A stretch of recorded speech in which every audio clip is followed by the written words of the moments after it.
दोस्तों, भोजपुरी का trending star Khesari Lal Yadav का बेटा ऋषभ यादव ने अपने बाप की तरह झंडा गाड़ दिया। दोस्तों, जी हाँ दोस्तों, जैसे कि आप लोग जानते हो कि खेसारी लाल यादव भोजपुरी के ट्रेंडिंग स्टार कहे जाते हैं और खेसारी लाल यादव ने भोजपुरी में ऐसे बहुत सारे काम किए हैं जिसकी वजह से उनका नाम होता है। भोजपुरी में बहुत सारे झंडा गाड़ रखे हैं खेसारी लाल यादव।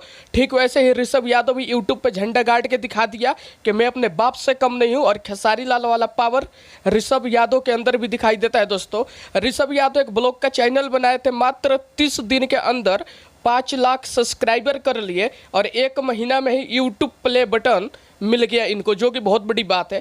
दोस्तों, 1 लाख सब्सक्राइबर पूरा होता है तो यूट्यूब एक अवार्ड देता है जिसे बोलते हैं यूट्यूब प्ले बटन। वो खेसारी लाल यादव का बेटा मात्र 30 दिन में हासिल कर लिया और 5 लाख सब्सक्राइबर कर लिया। दोस्तों, जिस हिसाब से ऋषभ के ब्लॉग पे सब्सक्राइबर बढ़ रहे हैं, ऐसा लग रहा है कि मात्र कुछ दिन के अंदर 1 मिलियन सब्सक्राइबर हो जाएगा।